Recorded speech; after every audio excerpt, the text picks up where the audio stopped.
আসসালামু আলাইকুম, সকলকে আমন্ত্রণ আনন্দ টিভি সংবাদে। আপনাদের সঙ্গে আছি আমি ছোয়া খন্দকার। রাজধানীর কল্যাণপুর চখাল অবৈধ দখল থেকে অবমুক্ত ও খাল থেকে অবৈধ স্থাপনা সরাতে বুধবার সকালে উচ্ছেদ অভিযান চালায় ঢাকা উত্তর সিটি কর্পোরেশন।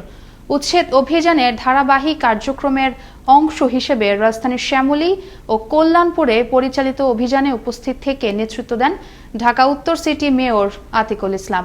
সহকর্মী মুসা মিয়ার প্রতিবেদনে আরও জানাচ্ছেন তরিকুল ইসলাম, ক্যামেরা ছিলেন খলিলুর রহমান। শহরে জলাবদ্ধতা নিরসনের দায়িত্ব আনুষ্ঠানিকভাবে ঢাকা ওয়াসার কাছ থেকে দুই সিটি কর্পোরেশনকে হস্তান্তর করার পর থেকেই বেশ জোরে সোরে খাল উদ্ধারের কার্যক্রম চালাচ্ছে সিটি কর্পোরেশন। এ উচ্ছেদ অভিযান থেকে বাদ যায়নি নিম্ন থেকে প্রভাবশালী পর্যন্ত কেউই।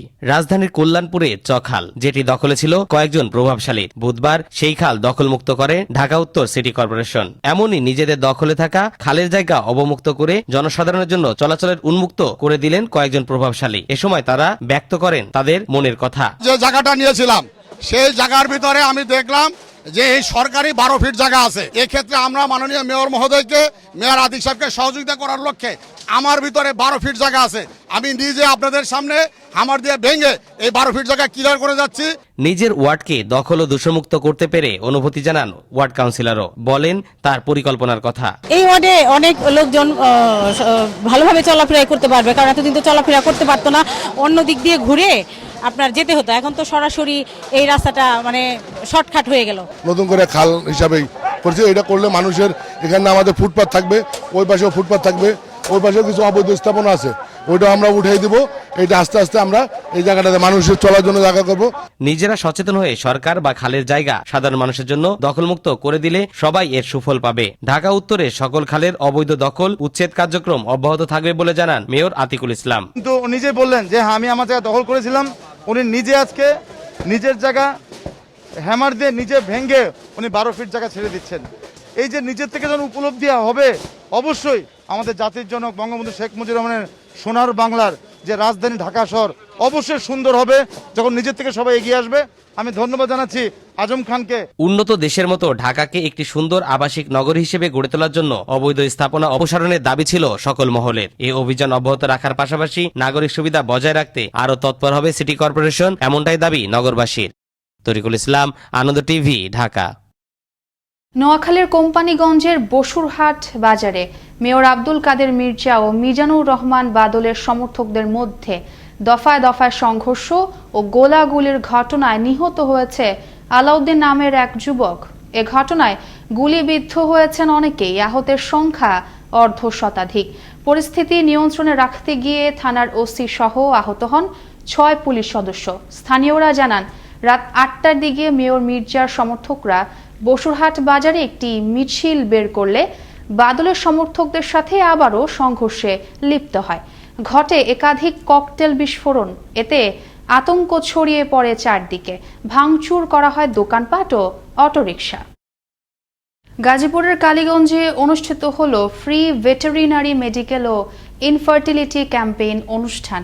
উপজেলার জাঙ্গালিয়া ইউনিয়নের একটি কলেজ মাঠে উপজেলা প্রাণী সম্পদ দপ্তর ও ভেটেরিনারি হাসপাতাল কর্তৃক আয়োজিত কর্মসূচি চলে বুধবার সকাল থেকে দুপুর পর্যন্ত। এ সময় কৃষক ও খামারিদের গবাদি পশুর রোগ নির্ণয় করে নিরাময়ের জন্য বিনামূল্যে সরকারি চিকিৎসা সেবা প্রদান করা হয়। এ সময় উপজেলা প্রাণী সম্পদ কর্মকর্তা ডাক্তার কামরুল ইসলাম সহ আরও অনেকেই উপস্থিত ছিলেন। গণহত্যার সাক্ষী হিসেবে রংপুরের সাহেবগঞ্জ বৌদ্ধভূমি সংস্কারের জন্য মাটি খুঁড়তেই উঠে আসছে মানুষের হাড় রক্ত মাখা কাপড় আর পরিচয়পত্র। 50 বছর আগে মহান মুক্তিযুদ্ধের সময় উপজেলাটিতে ইপিআর এর 19 জন সদস্যকে ধরে এনে হত্যা করেছিল পাক হানাদার বাহিনী। আর সেখান থেকেই বের হয়ে আসছে হাড় ও রক্ত মাখা শার্ট প্যান্টের ছেঁড়া অংশ। এর আগে গেল ডিসেম্বরে নগরীর টাউন হলের বৌদ্ধভূমি সংস্কারের কাজ করতে গিয়েও পাওয়া যায় মানুষের দেহাবশেষ। গাজীপুরের জিরানীতে একটি পোশাক কারখানায় অগ্নিকাণ্ডের ঘটনা ঘটেছে। খবর পেয়ে ফায়ার সার্ভিসের 5টি ইউনিট ঘণ্টাব্যাপী চেষ্টায় আগুন নিয়ন্ত্রণে আনে। মঙ্গলবার সন্ধ্যা 6টার দিকে গাজীপুরের কাশিমপুর থানার জিরানী এলাকায় একটি পোশাক কারখানার 7 তলা ভবনে 3য় তলায় আগুনের সূত্রপাত ঘটে। তবে এ ঘটনায় কোনো হতাহতের খবর পাওয়া যায়নি। আগুন লাগার কারণ নিশ্চিত নয় বলে জানায় ফায়ার সার্ভিস। টাঙ্গাইল সদরের ঘারিন্দা ইউনিয়নের পরিষদের চেয়ারম্যান তোফায়েল আহমেদের ওপর হামলার ঘটনায় চেয়ারম্যান সহ আহত হয়েছেন 7 জন। আহত চেয়ারম্যান জানান, রাত 12টার দিকে টাঙ্গাইল 2 আসনের সংসদ সদস্য ছোট মনিরের বাসা থেকে ব্যক্তিগত গাড়িতে বাড়ি ফিরছিলেন। পথিমধ্যে ধরাট এলাকায় পৌঁছলে পূর্ব পরিকল্পনা অনুযায়ী বিলঘারিন্দা এলাকার 25-30 জনের মতো একটি দল দেশীয় অস্ত্রসহ হত্যার উদ্দেশ্যে হামলা করে। এ ঘটনায় মামলার প্রস্তুতি চলছে বলে জানান টাঙ্গাইল সদর থানার ভারপ্রাপ্ত কর্মকর্তা মীর মোশাররফ হোসেন। শিক্ষাই জাতির মেরুদণ্ড। বিশ্বের প্রতিটি দেশে রয়েছে শিক্ষা নিয়ে আলাদা আলাদা সরকারি মন্ত্রণালয় কিংবা বেসরকারি সংস্থা। দেশের শিক্ষার হারে বরিশালে অভূতপূর্ব সাফল্য থাকলেও এমনও অঞ্চল ছিল যেখানে ছিল না কোনো শিক্ষা প্রতিষ্ঠান। একটি বিদ্যালয়ের জন্য নানামুখী পদক্ষেপ এবং প্রত্যাশা থাকলেও সে আশা পূরণ হয়নি আর। এবার ব্যক্তি উদ্যোগেই বরিশালের গৌরনদীতে আলোর মুখ দেখল একটি বিদ্যালয়। আরও থাকছে বরিশাল ব্যুরো প্রধান কাজী আল আমিনের প্রতিবেদনে। নিরক্ষরতা দূরীকরণে প্রত্যন্ত অঞ্চলে মাননীয় প্রধানমন্ত্রী বিদ্যালয়বিহীন অঞ্চলে 2015 সালে 1500 বিদ্যালয় স্থাপন করার প্রকল্প হাতে নিয়েছিলেন। সেই প্রকল্প বাস্তবায়নে নিজ অর্থে সম্পত্তি ক্রয় করে একাধিক মাধ্যমিক ও প্রাথমিক বিদ্যালয় প্রতিষ্ঠা করতে জমিদান করেছেন বরিশালের গৌরনদী উপজেলার নলচিরা ইউনিয়ন পরিষদের চেয়ারম্যান, উপজেলা আওয়ামী লীগের যুগ্ম সাধারণ সম্পাদক গোলাম হাফিজ মির্জা। উপকৃত হয়েছি আমরা, যেহেতু এই এলাকায় কোনো বিদ্যালয় ছিল না, যেহেতু গোলাম হাফিজ মির্জার উপলক্ষে আমরা একটা বিদ্যালয় পেয়েছি, আমাদের ছেলে সন্তান স্কুলে পড়তে পারে। করার ওরকম একটা সুযোগ কাছাকাছি কোনো বিদ্যালয় ছিল না, যেখানে গোলাম হাফিজ মির্জা সরকারি প্রাথমিক বিদ্যালয় প্লাস উচ্চ মাধ্যমিক বিদ্যালয় দুইটাই তার অবদান আমরা মনে করি আর কি। আওয়ামী লীগের ত্যাগী নেতা, শহীদ পরিবার ও বিশিষ্টজনদের নামে বিদ্যালয় প্রতিষ্ঠা করলেও মাননীয় প্রধানমন্ত্রীর নামে একটি মহিলা কলেজ প্রতিষ্ঠা করতে চান এই শিক্ষানুরাগী। আমি 11টি বিদ্যালয় করেছি, যার অধিকাংশ বিদ্যালয়ের আমি এই জমিদাতা, বাকিগুলোর আমি প্রতিষ্ঠাতা। আমার আরো ইচ্ছা আছে, আমার ইউনিয়নে মহিলারা এখনো শিক্ষায় অনেক পিছিয়ে, একটি কলেজ দরকার। আমি মাননীয় প্রধানমন্ত্রী দেশরত্ন শেখ হাসিনার নামে একটি মহিলা কলেজ আমার ইউনিয়নে প্রতিষ্ঠা করতে চাই। নিজ অর্থে সম্পত্তি ক্রয় করে সরকারি অর্থায়নে বিদ্যালয় ভবন প্রতিষ্ঠা করে বিরল দৃষ্টি স্থাপন করেছেন, এমনটি জানিয়েছেন উপজেলা নির্বাহী অফিসার বিপুল চন্দ্র বিশ্বাস। এইটা একটা মহতী উদ্যোগ সমাজের শিক্ষার আলো ছড়িয়ে দেওয়ার জন্য এবং প্রত্যন্ত অঞ্চলে শিক্ষার বিস্তার এর জন্য ওনার যে উদ্যোগ, এটা অবশ্যই উৎসাহব্যঞ্জক এবং প্রশংসনীয়। প্রত্যন্ত অঞ্চলে শিক্ষার আলো ছড়িয়ে দেওয়ার জন্য মাননীয় প্রধানমন্ত্রী যে উদ্যোগ গ্রহণ করেছে তা বাস্তবায়ন করার জন্য এভাবেই উদার মনে এগিয়ে আসতে হবে জনপ্রতিনিধিদের, এমনটি মনে করছেন অনেকে। কাজী আল আমিন, আনন্দ টিভি, গৌরনদী, বরিশাল। নাটোরে সংসদ সদস্য আব্দুল কুদ্দুসের বিরুদ্ধে কুরুচিপূর্ণ বক্তব্য ও কটূক্তি করায় প্রতিবাদ সমাবেশ করল স্থানীয় আওয়ামী লীগ।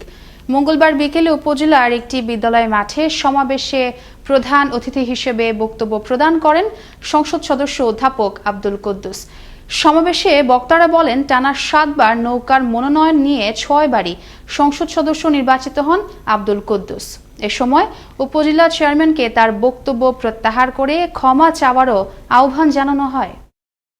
সদ্য প্রকাশিত Bangladesh national building code diploma ইঞ্জিনিয়ারদের অবমূল্যায়ন করার প্রতিবাদ ও অসামঞ্জস্যতা সংশোধনের দাবিতে কুড়িগ্রাম প্রেসক্লাবের সামনে মানববন্ধন করেছে কুড়িগ্রাম জেলা ডিপ্লোমা ইঞ্জিনিয়ার্স বাংলাদেশ।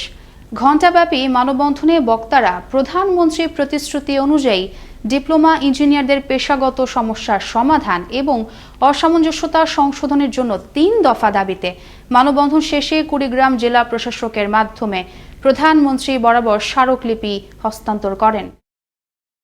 নওগাঁয় সম্প্রতি ঘটে যাওয়া চাঞ্চল্যকর 2 হত্যাকাণ্ডের ঘটনায় মুক্তিযোদ্ধা সহ 5 জনকে গ্রেফতার করেছে পুলিশ। আজ দুপুরে সংবাদ সম্মেলনে গ্রেফতারের বিষয়টি জানানো হয়। পুলিশ জানায়, চলতি মাসের 8 মার্চ খায়রুল ইসলাম নামে এক যুবক তার বাবা নিখোঁজ বলে জিডি করতে পোরশা থানায় আসে। এ সময় কথাবার্তায় অসঙ্গতি দেখে তাকে ব্যাপক জিজ্ঞাসাবাদ করা হয়।